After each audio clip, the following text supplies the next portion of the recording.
Saviez-vous que Sean Connery n'a jamais aimé son rôle de James Bond et que Judy Garland en voulait à son rôle de Dorothy Gale?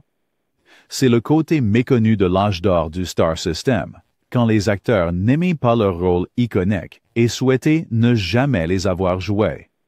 Nous allons parler des rôles emblématiques que les stars ont joués, mais n'ont jamais voulu jouer. Vous serez surpris de voir certains d'entre eux. Basil Rathbone, Sherlock Holmes. Basil Rathbone ne put jamais se défaire de l'ombre de Baker Street.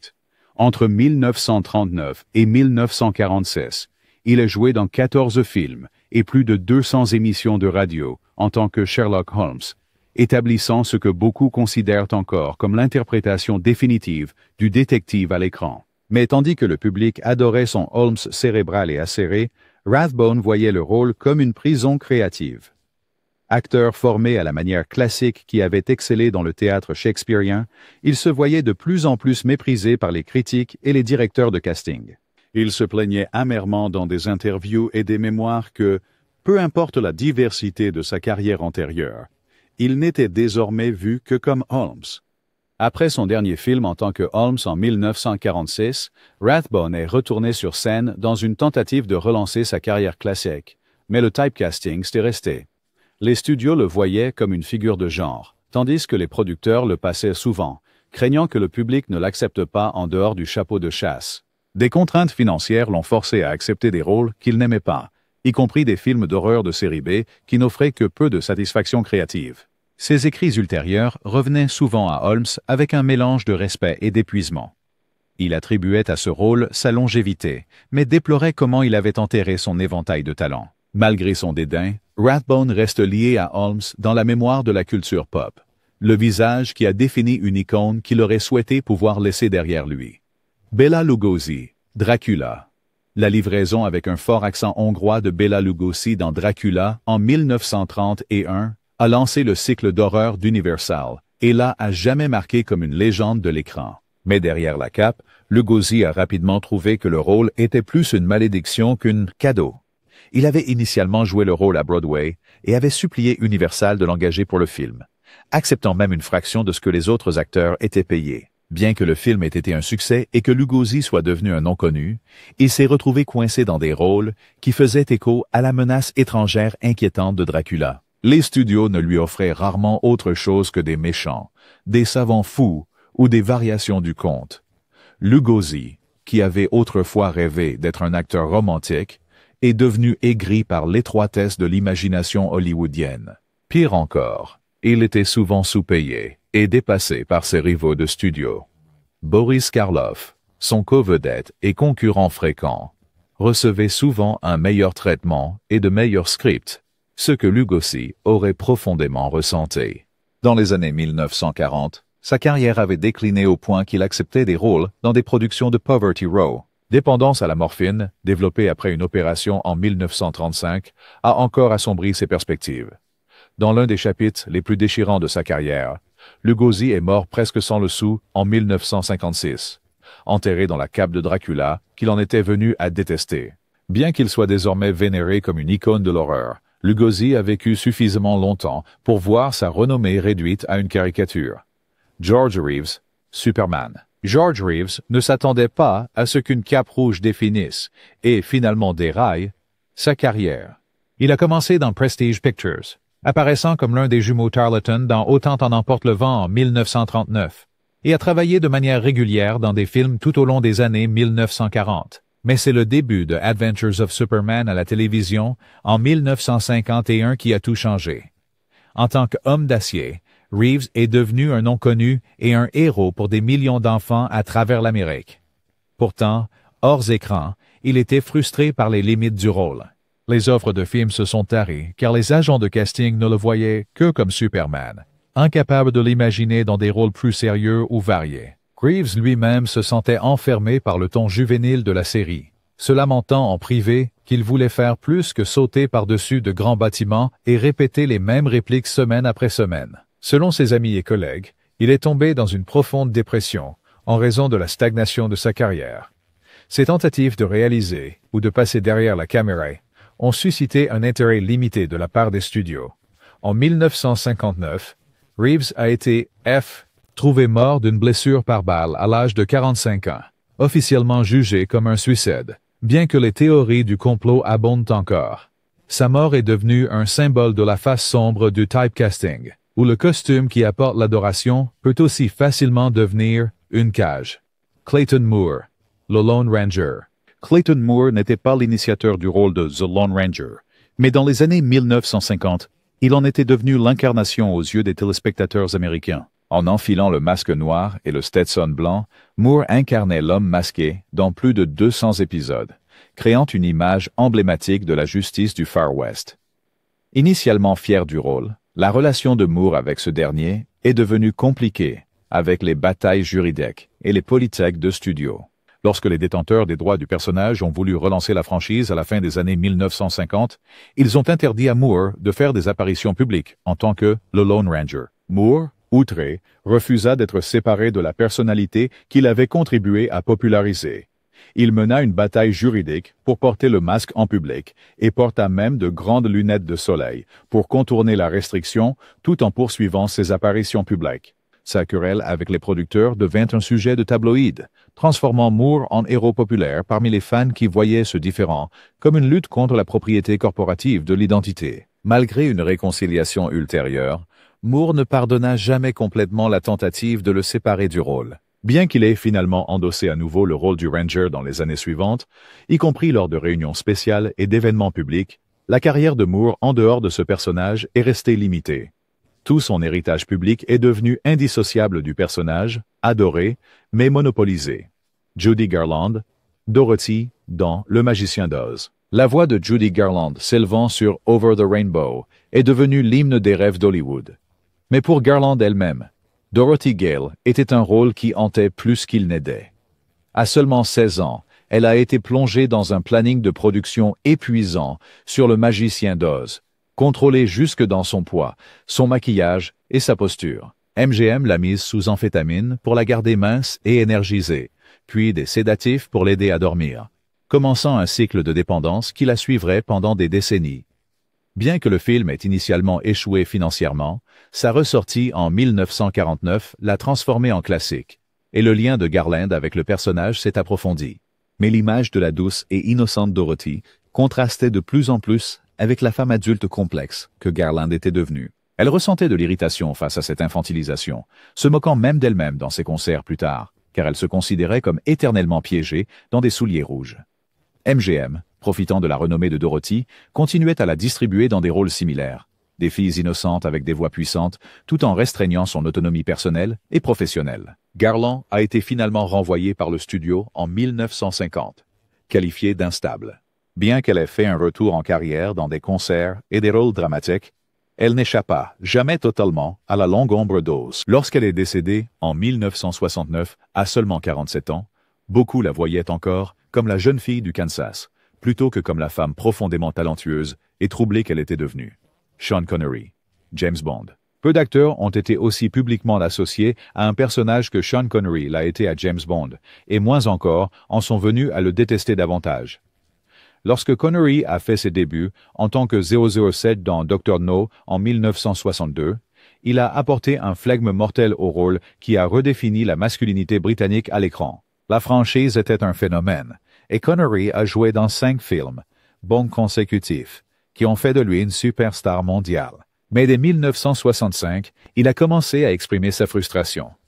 La presse le traitait comme bon, les fans envahissaient sa vie privée, et les producteurs montraient peu d'intérêt à lui permettre de donner une autre dimension au personnage au-delà de la formule monotone de séduction et de fusillade. En 1967, pour On ne vit que 2 fois, Connery en avait assez. Il en voulait au calendrier épuisant et au peu de contrôle créatif qu'il avait, malgré le fait d'être le visage de la franchise. Après s'être brièvement éloigné, il est revenu pour Les Diamants sont éternels en 1971 seulement après avoir obtenu un cachet record et la promesse de financer des projets indépendants. Pourtant, il a admis dans des interviews qu'il détestait Bond et souhaitait que la franchise ne domine pas son CV. Connery a passé des années ensuite à s'en distancer, choisissant des rôles atypiques dans des films comme L'homme qui voulut être roi et Zardoz, mais les journalistes n'ont jamais cessé de poser des questions sur 007, même lorsqu'il est revenu une dernière fois dans Never. Ça aide plus jamais en 1983. Cela ressemblait à de la résignation. Son héritage reste marqué par un personnage qu'il n'a jamais pu complètement abandonner. Marlon Brando, Stanley Kowalski, dans Un tramway nommé Désir. La performance féroce de Brando, en tant que Stanley Kowalski dans Un tramway nommé Désir, a redéfini le jeu d'acteur à l'écran en 1951. Mais le rôle est rapidement devenu un fardeau. Brut, sexuel et sans retenue, Stanley a explosé sur les écrans de cinéma en tant que nouveau visage de la masculinité, et Brando est devenu une force culturelle. Pourtant, Brando détestait la façon dont le public et les critiques semblaient se fixer uniquement sur l'intensité primitive de Stanley, ignorant l'intelligence et la nuance qu'il apportait au rôle.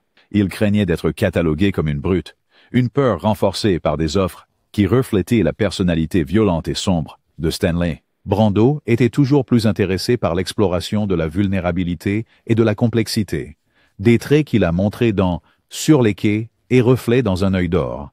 Mais Stanley a éclipsé tout cela. Des interviews des années 1960 montrent son mépris croissant pour la perception du public qu'il équiparait à ce personnage.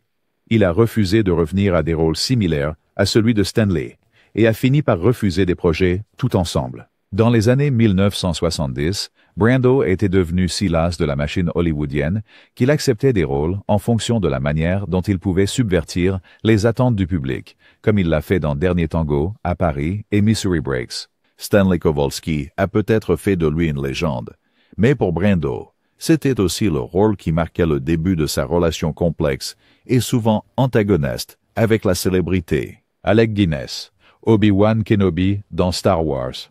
Sir Alec Guinness avait déjà construit une carrière légendaire dans le théâtre et le cinéma britannique avant que George Lucas ne lui propose le rôle d'Obi-Wan Kenobi.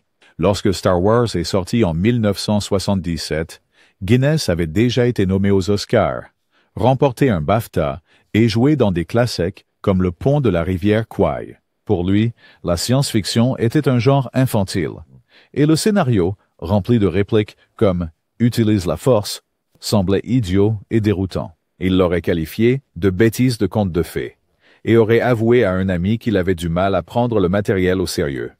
Sur le plateau, Guinness a demandé des réécritures de dialogue et exprimé sa frustration face au dialogue, qu'il a décrit comme du charabia. Après la sortie du film, le rôle lui a apporté un immense succès financier. Il avait négocié un pourcentage des recettes brutes, ce qui lui a rapporté plus d'argent que tout ce qu'il avait jamais fait. Cependant, il est resté ambivalent, surtout à propos du fandom. Lors d'un incident célèbre, il prétend avoir dit à un jeune garçon qu'il ne donnerait un autographe que si l'enfant promettait de ne plus jamais regarder Star Wars. Au fil des années, Guinness est devenu de plus en plus discret à propos de ce rôle, préférant discuter de son travail shakespearien et de ses drames de guerre. Malgré le fait d'avoir incarné Obi-Wan dans 2 suites et la reconnaissance mondiale que cela lui a apporté, il considérait ce rôle comme quelque chose qu'il a enduré plutôt qu'embrassé. C'était un rôle qui apportait l'immortalité, mais à son avis, pas la dignité. Christopher Lee, Dracula, dans les films Hammer. Pour Christopher Lee, Dracula était une épée à double tranchant qui s'enfonçait plus profondément à chaque suite.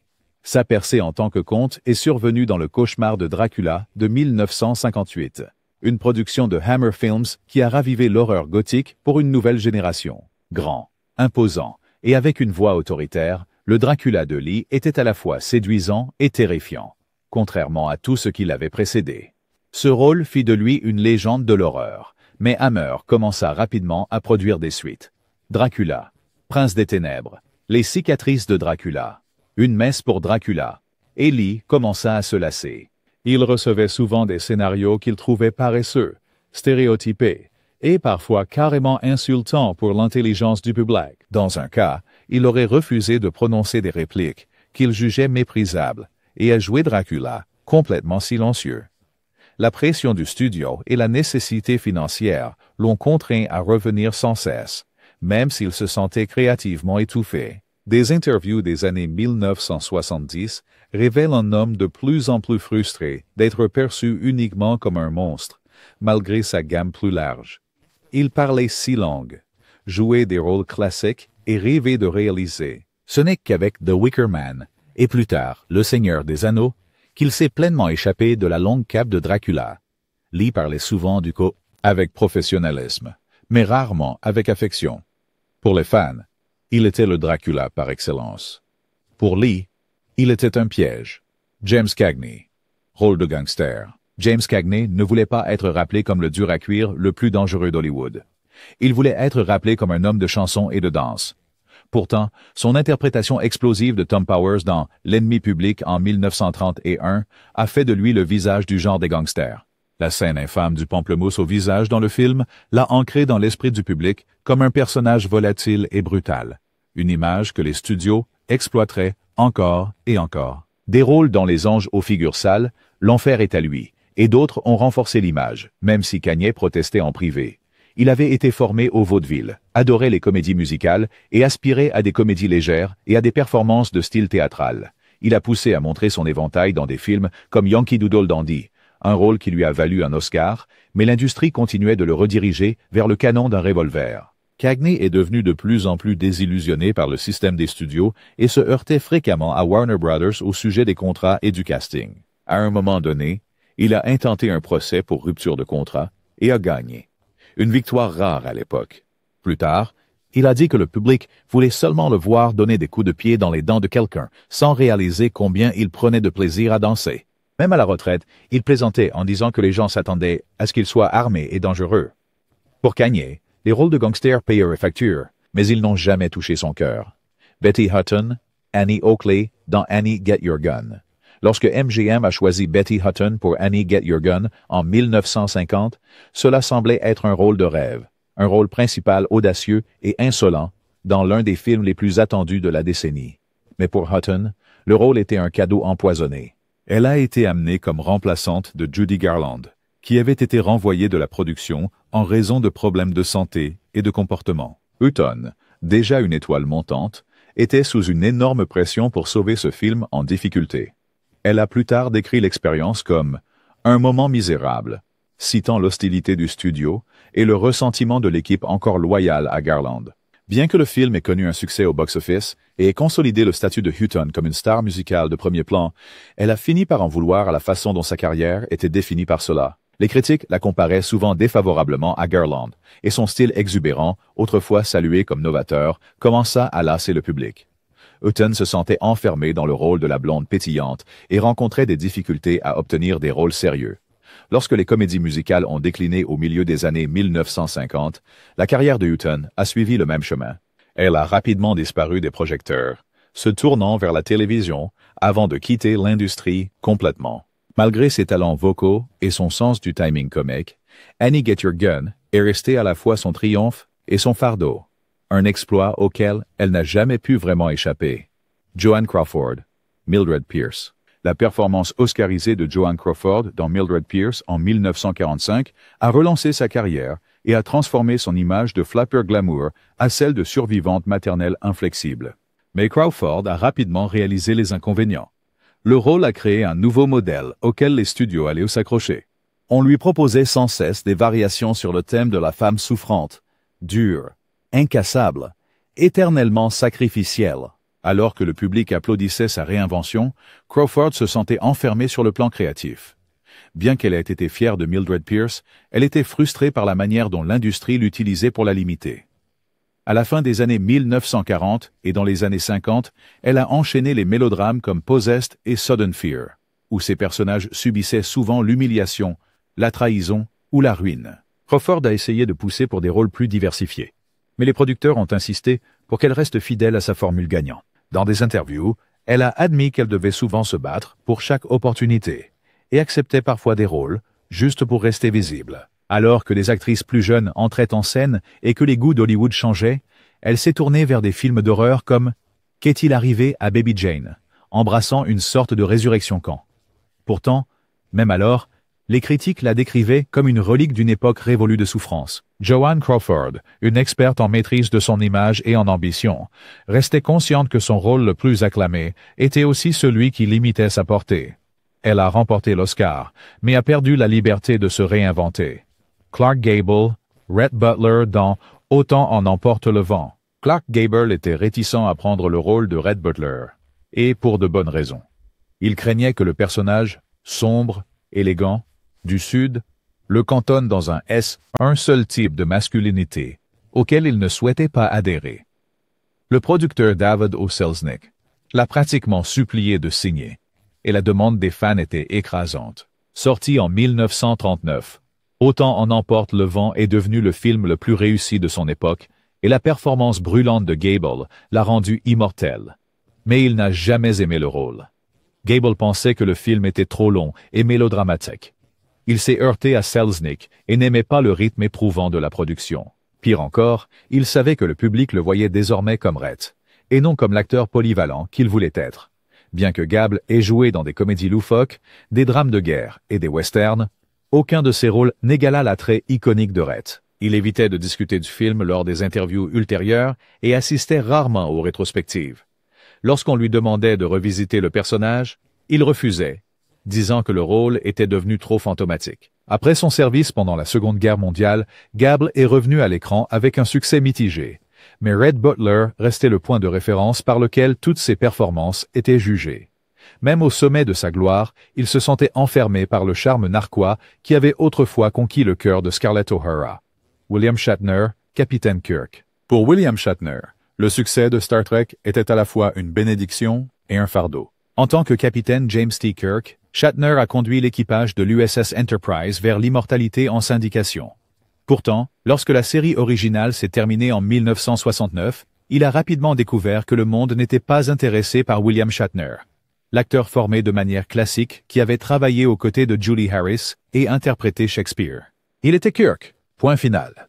Les offres se sont taries et, pendant un certain temps, il a vécu dans un camping-car pour joindre les deux bouts. Shatner en voulait au public de ne pas pouvoir le séparer du personnage, et les critiques se moquaient rapidement de ses schémas de discours distinctifs et de son jeu dramatique. Ses tentatives pour se diversifier, apparitions en tant qu'invité, films de série B, même la réalisation étaient souvent accueillies avec ridicule. Plus tard, il a admis qu'il s'en était pris aux fans de Star Trek, ne comprenant pas la profondeur de leur dévouement. À la fin des années 1980, il a commencé à reprendre le rôle à ses propres conditions, s'appuyant sur le camp et la parodie, tout en commandant toujours le respect des fans. Il a écrit des livres, animé des documentaires, et transformé Kirk en un titan de la culture pop, et non juste une relique. Pendant des décennies, Shatner s'est irrité de la manière dont le rôle planait sur tout ce qu'il faisait. Il ne voulait pas être le capitaine d'un seul vaisseau. Il voulait une flotte. Veronica Lake. Rôle de blonde mystérieuse. Les cheveux de Veronica Lake l'ont rendue célèbre avant même son jeu d'actrice. Cette vague distinctive cachant un œil, une cascade de boucles blondes, est devenue sensationnelle au début des années 1940. Paramount a construit son image autour de cela, l'associant à Alan Ladd dans une série de films noirs à succès comme Tueur à gages et Le Dahlia bleu. Mais Lake elle-même n'aimait pas que l'on se focalise sur son apparence.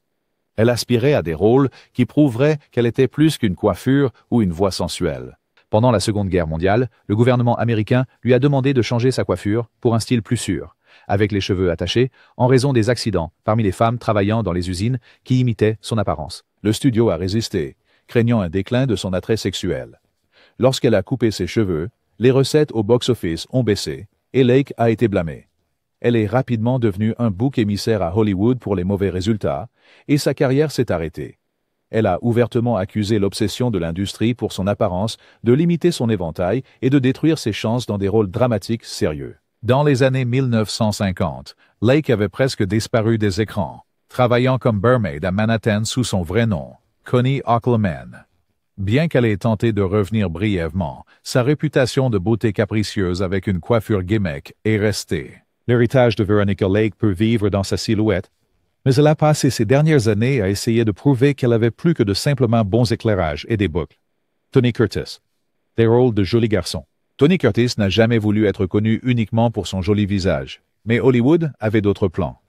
Avec son apparence d'idole de matinée et son accent new-yorkais de la rue, il a d'abord attiré l'attention à la fin des années 1940. Universal l'a choisi pour des films de cap et d'épée, et des drames romantiques qui mettaient en valeur son attrait physique. Mais Curtis voulait être vu comme un acteur sérieux.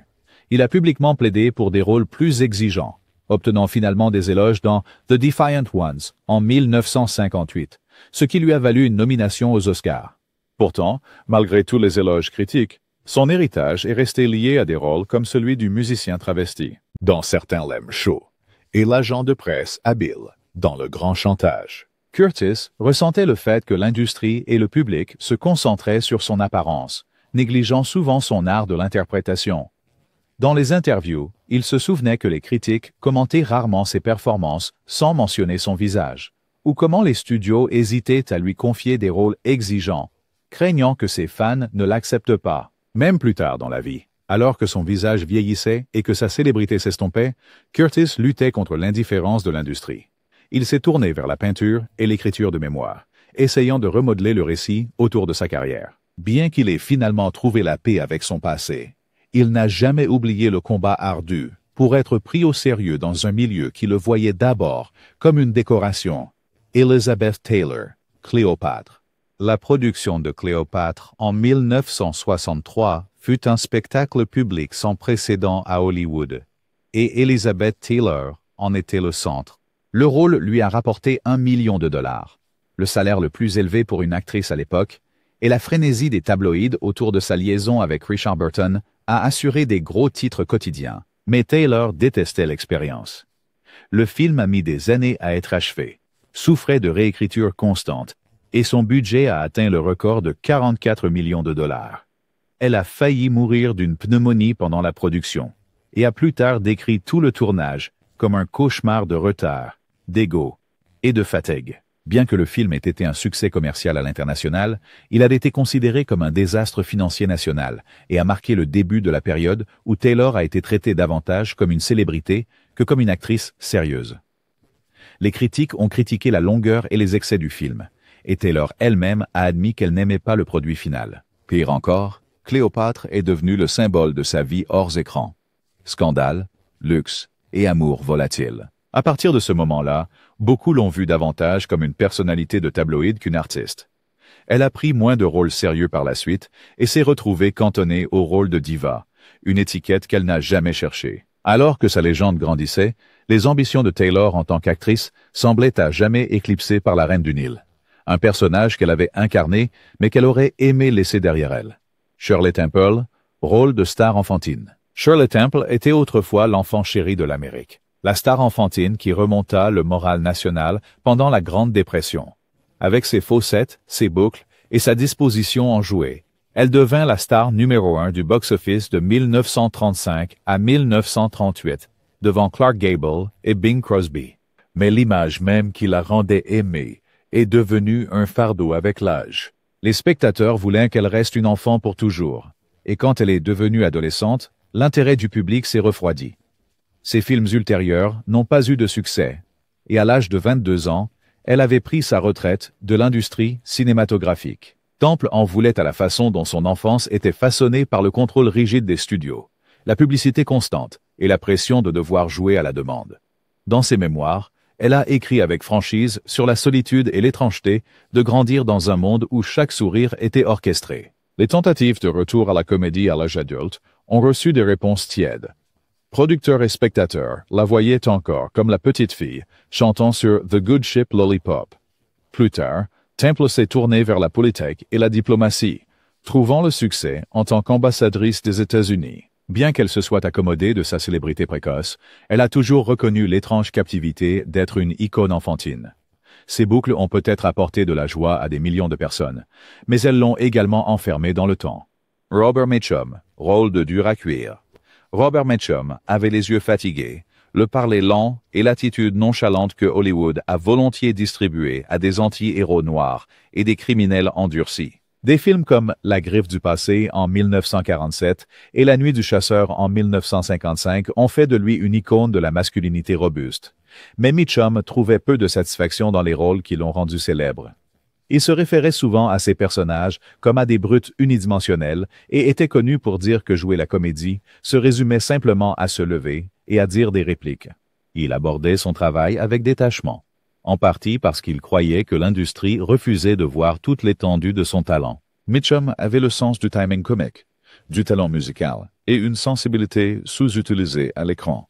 Mais les producteurs continuaient à lui envoyer des scripts remplis de fusils, de poings et de cigarettes. Il en est venu à ressentir la façon dont les médias le décrivaient comme le mauvais garçon d'Hollywood. surtout après une arrestation très médiatisée pour marijuana en 1940. 1948, un événement qui a paradoxalement renforcé son image de dur à cuire. En privé, Mitchum était intellectuel, très cultivé et intéressé par la poésie. Mais peu de rôles ont jamais reflété cela. Tard dans sa carrière, il a parfois brisé le moule dans des films comme La fille de Ryan. Mais pour la plupart, Mitchum était enfermé dans une image de marque dont il ne pouvait échapper. Il a plaisanté une fois en disant qu'il avait passé sa vie à être un type grossier avec un fedora, même quand il n'en portait pas. Basil Rathbone, Sherlock Holmes. Bien que déjà abordé, le mépris de Basil Rathbone pour Sherlock Holmes allait au-delà d'un simple enfermement dans un rôle. Après 14 films et plus de 200 apparitions à la radio, l'acteur était devenu si étroitement associé à Holmes que les producteurs cessaient de le considérer pour tout autre rôle. Formé à la Royal Academy of Dramatic Art, Rathbone aspirait au prestige sur la scène shakespearienne. Avant Holmes, il avait reçu des éloges pour des rôles comme Tybalt et le vil Sir Guy de Gisborne dans les aventures de Robin des Bois. Mais Holmes a éclipsé tout cela. Le public l'appelait Sherlock dans la rue.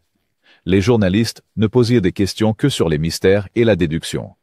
Ils suppliaient pour des rôles plus consistants, Macbeth, Richard III, mais il était constamment refusé. Même lorsqu'il est retourné au théâtre à la fin des années 1940, le public était déçu qu'il ne porte pas un chapeau d'Earstoker. Rathbone est finalement passé à la télévision et aux films d'horreur, jouant souvent des parodies à peine voilées de Holmes ou d'autres détectives. Il n'a jamais complètement retrouvé l'élan de carrière qu'il avait avant que Holmes ne prenne le dessus.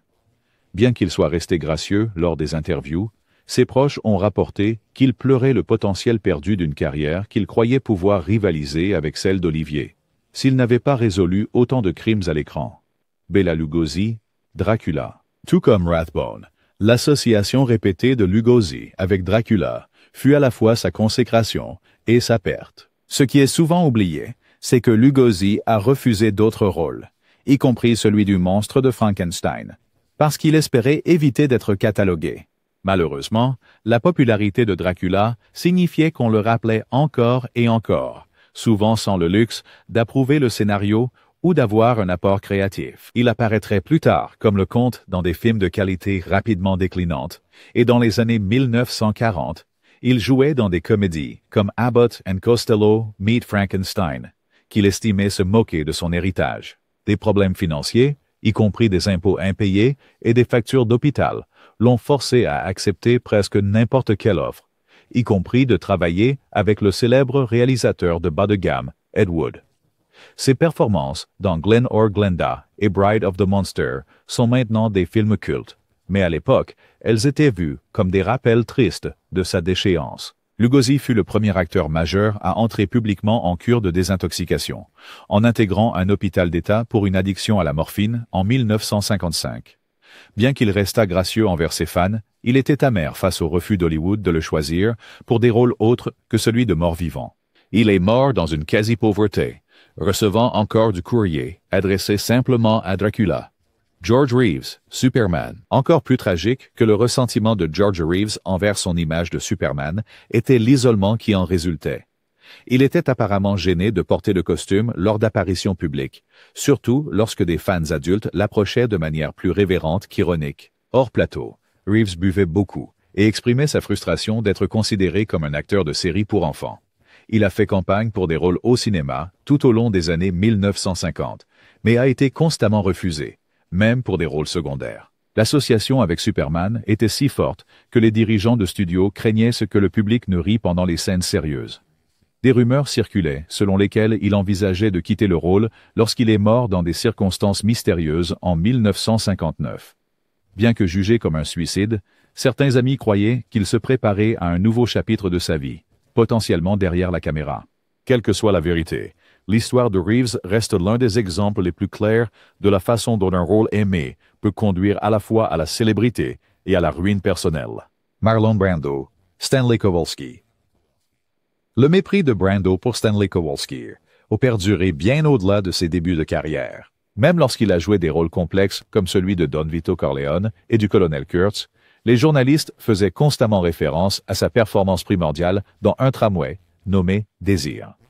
Brando croyait que l'obsession pour Stanley empêchait les critiques de reconnaître l'étendue de son art. Il a un jour qualifié ce rôle de piège, remarquant que peu importe ce qu'il accomplissait d'autre, le public semblait incapable d'oublier son image en sueur, avec la chemise déchirée criant « Stella » devant un appartement à la Nouvelle-Orléans. En privé, il parlait de Stanley comme d'un symbole des rôles qu'il était fatigué qu'on lui propose. Des hommes émotionnellement attardés qui explosaient lorsqu'ils étaient acculés. Le fait que ce rôle ait lancé une révolution du jeu d'acteur de méthode n'a fait qu'approfondir la frustration de Brando. Il ne voulait pas être un symbole. Il voulait qu'on le laisse tranquille. Et pourtant, le monde continuait de rejouer sa scène emblématique longtemps après que Brando était passé à autre chose. Alec Guinness, Obi-Wan Kenobi.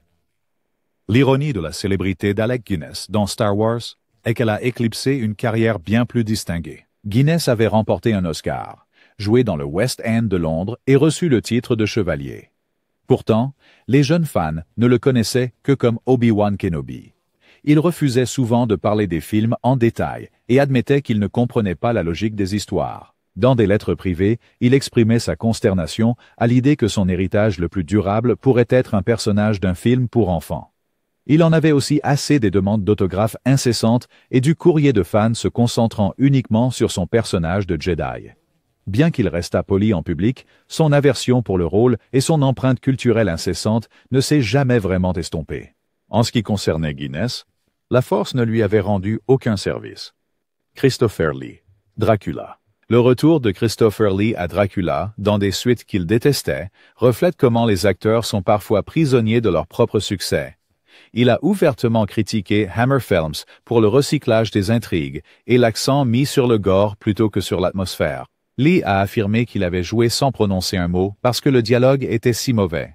Et pourtant, il continuait à revenir, en partie à cause des obligations contractuelles, en partie par nécessité financière. Il a révélé plus tard que refuser Dracula signifiait perdre de l'influence dans d'autres négociations. Lee a finalement échappé au rôle dans les années 1970 et a reconstruit sa carrière avec des films comme The Wicker Man, L'Homme au pistolet d'or et Le Seigneur des Anneaux. Pourtant, peu importe combien de grandes franchises il a rejointes, on lui posait toujours des questions sur Dracula. C'était un rôle auquel il donnait sa présence, sa voix et sa dignité aussi, souvent sans remerciement. Même en vieillissant et en devenant un homme d'État du cinéma anobli, Lee n'a jamais vraiment cessé d'exorciser le vampire qu'il a contribué à définir. De Sherlock de Rathbone à Stanley de Brando, ses récits révèlent l'épée à double tranchant de la célébrité. Pour chaque icône immortalisée, l'ambition d'un artiste a été étouffée. Leur lutte nous rappelle que derrière chaque rôle légendaire se cache un être humain avide de réinvention. L'âge d'or d'Hollywood promettait la célébrité, mais offrait souvent des cages dorées. Pour ces acteurs, la renommée était à la fois une couronne et une chaîne, un héritage qu'ils luttaient pour échapper, mais ne pouvaient jamais entièrement. Merci de regarder. Abonnez-vous pour découvrir plus d'histoires cachées d'Hollywood.